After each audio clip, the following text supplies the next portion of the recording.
అదే RTV app వార్తల్ని క్షణాల్లో చదివే అవకాశం ఉంటుంది. ఒక న్యూస్ పేపర్, ఒక టెలివిజన్ ఛానల్ మీ చేతుల్లో ఎప్పుడూ ఉంటాయి.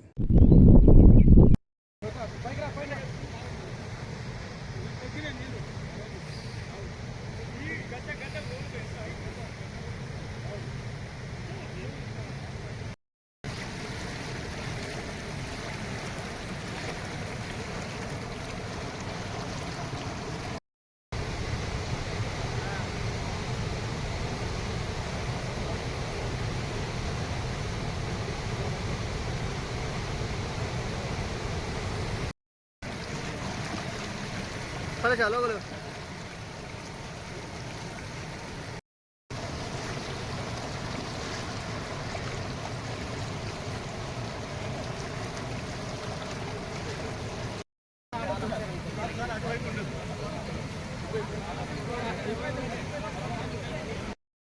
సో అందరికీ నమస్కారం.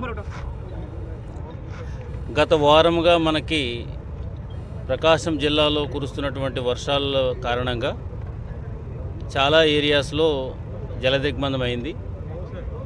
అయితే ఆఫీసర్స్ అందరూ కూడా చాలా సమర్థవంతంగా లోకల్గా ఉన్నటువంటి పొలిటికల్ లీడర్షిప్ను కలుపుకొని చాలా సమర్థవంతంగా దాన్ని మనం ఎదుర్కోవడం అనేది జరిగింది. ఒక పాజిటివ్ ఫ్యాక్టర్ ఏంటంటే ప్రకాశం జిల్లా అంతా కూడా చాలా మటుకి డ్రాట్ ప్రోన్ ఏరియా కాబట్టి వర్షాలు అనేవి మనకి చాలా చాలా అవసరం. అందులో భాగంగానే మనకున్నటువంటి 5 ప్రధాన రిజర్వాయర్లలో one of the important reservoir is the Khammam reservoir. ఇది ఆల్మోస్ట్ దీని ఫుల్ కెపాసిటీ 2.7 టీఎంసీస్ 2.9 టీఎంసీస్ ఏదైతే ఉందో అది 100% ఇప్పుడు ఈ వర్షాల వల్ల మనకు సెక్యూర్ అవుతుంది. దాంతోపాటు ఇది గుండ్లకమ్మకి రీచ్ అయ్యి గుండ్లకమ్మ కూడా ఫుల్ కెపాసిటీలో 3 టీఎంసీస్ ఉంది. ఇప్పుడు ఆల్మోస్ట్ 3.5 టీఎంసీస్ వరకు కూడా నీటి ఫుల్ సామర్థ్యాన్ని అది కూడా మనం పెట్టుకోవడం జరిగింది. సో ఇందులో మనకి ఇక్కడ ఉన్నటువంటి ఈ వాటర్ ఎక్సెస్ వాటర్ రావడం వల్ల కొన్ని ఏరియాస్ ఫ్లోలో ఉన్నటువంటి పరివాహక ప్రాంతంలో ఉన్నటువంటి ఏరియాస్ కొన్ని ఇనండేషన్ అవ్వడం జరిగింది. సో ఏదైతే పంట నష్టం జరిగిందో అవన్నీ కూడా మనము ఇనమరేషన్ చేస్తున్నాము. రైతులకు ఏ విధమైన ఇబ్బంది జరగకూడదనే ఉద్దేశంతో అవన్నీ కూడా చేస్తున్నాము. ప్రాంతానికి రావడం ఏంటంటే ఎక్కడైతే ఇనండేషన్ జరిగింది అసలు ఇక్కడ ఏ విధంగా ఈ నీరు ఎక్సెస్ నీరు అనేది ఏ విధంగా ఈ కెనాల్స్ ద్వారా కానీ లేదంటే వాగుల ద్వారా కానీ పారుతుంది. సో అదేవిధంగా ఏ పంటలు నష్టపోయినాయి అనే దాని మీద ఫిజికల్గా చూడటానికని ఇక్కడ రావడం జరిగింది. నాతో పాటు గౌరవ ఎమ్మెల్యే గారు అశోక్ గారు కూడా మాతో ఉండడం. సో వారి సూచనల మేరకు ఇంకా ఏమన్నా ఏరియాస్ ఏమన్నా కనుక మనకి ఇబ్బంది పడింది ఉంటే కనుక వారి ద్వారా తెలుసుకోవడం, తర్వాత ఇది అయిన తర్వాత ఒక మీటింగ్ పెట్టుకొని ఈ కాన్స్టిట్యూన్సీలో ఉన్నటువంటి ఇష్యూస్ ఏమున్నాయి సైక్లోన్ ద్వారా వచ్చినటువంటి ఇష్యూస్ వారి ద్వారా తెలుసుకొని ఏదేమైనప్పటికీ కూడా ప్రభుత్వం అందరికీ ప్రజలందరికీ కూడా అండగా ఉంటుంది. గౌరవ ముఖ్యమంత్రి వర్యులు చాలా క్లియర్ ఇన్స్ట్రక్షన్స్ ఇవ్వడం జరిగింది. ఎక్కడా కూడా ఈ వరదల వల్ల ఎవరు కూడా ఇబ్బంది పడకూడదని చెప్పేసి అన్నారు. అందులో భాగంగానే ఈరోజు ఇక్కడికి రావడం జరిగింది. ఈ రివ్యూ చేసుకున్న తర్వాత ఏమేమి చేయాలనే దాన్ని కూడా చేసి ముందుకెళ్ళడం అనేది జరుగుతుంది. Thank you. ఈరోజు మన జిల్లా కలెక్టర్ గారు పెద్దలు రాజుబాబు గారు ఈరోజు ఇక్కడ మా యొక్క గిద్దలూరు నియోజకవర్గంలో తుఫాన్ గుండా జరిగినటువంటి నష్టం కానీ లేకపోతే ఇతర పరిస్థితుల గురించి పరిశీలించడానికి వారు రావడం, ఇక్కడ మేమిద్దరం కలిసి ఇక్కడ మిగతా అధికార యంత్రాంగంతో కలిసి ఇక్కడ ఈ మన ఖమ్మం చెరువును పరిశీలించడం కూడా జరిగింది.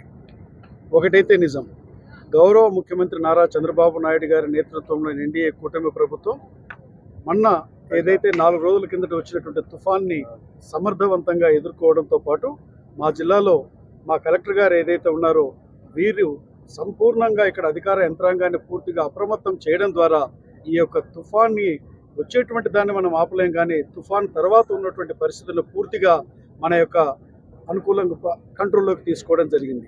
ఇక్కడ గిద్దలూరు నియోజకవర్గం విషయానికి వస్తే ఏషియాలోనో 2వ అతిపెద్ద ట్యాంక్ అయినటువంటి ఖమ్మం చెరువు ఏదైతే ఉందో గతంలో దాదాపు 40-50 సంవత్సరాలు అయింటుందేమో అలుగు పారక కాదు, కానీ అలుగు ఇంత పెద్ద ఎత్తున దాదాపు ఇప్పుడు 3 రోజులైంది 5 అడుగుల ఎత్తున అలుగు పారుతూ ఉంది. అలుగు ఉధృతి చూస్తూ ఉంటే ఇది సముద్రపు హోరులాగా మనకి వినపడతా ఉంది ఈ శబ్దం అంతా కూడా. ఏది ఏమైనా కూడా ఒకటైతే వాస్తవం, కలెక్టర్ గారు చాలా యాక్టివ్గా ఉన్నారు. కలెక్టర్ గారు అన్ని విషయాలు వారితో చర్చించి ఒకవైపు పంట నష్టపరిహారం కానీ లేదా తుఫాను వచ్చిన తర్వాత ఈ రోడ్లు కానీ బ్రిడ్జెస్ కానీ ఏవైతే కోతలకు గురై నష్టాలు ఏవైతే జరిగాయో వాటన్నిటినీ కూడా ఆ నష్టానికి సంబంధించినటువంటి వెంటనే యొక్క మళ్ళా నిన్నటి నుంచే పంట నష్టపరిహార నమోదు ప్రక్రియను కూడా మొదలుపెట్టారు. ఇల్లు కూలిపోయినటువంటి వాళ్ళే కూడా వారి యొక్క దీనిని కూడా నమోదు చేసి అధికార యంత్రాంగం పైన కలెక్టర్ గారు అలాగే ప్రభుత్వానికి కూడా నివేదికలు అందించడం కూడా జరిగింది.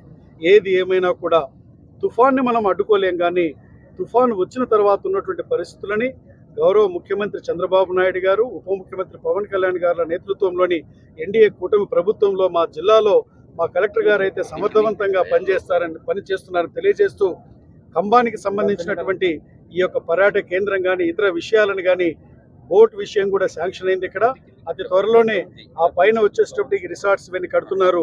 వాటిని తర్వాత మనం మాట్లాడుకుందామని తెలియజేస్తూ నేను మరలా కలెక్టర్ గారికి నేను సపరేట్గా వారికి ఇప్పుడు మీటింగ్లో జరిగినటువంటి నష్టాన్ని కూడా నివేదించి వెంటనే చర్యలు తీసుకునేలాగా ఆ నష్టాన్ని మనం పూడుస్తూ ముందుకు పోయేలాగా చర్యలు తీసుకుంటాం తెలియజేస్తా ఉన్నాను.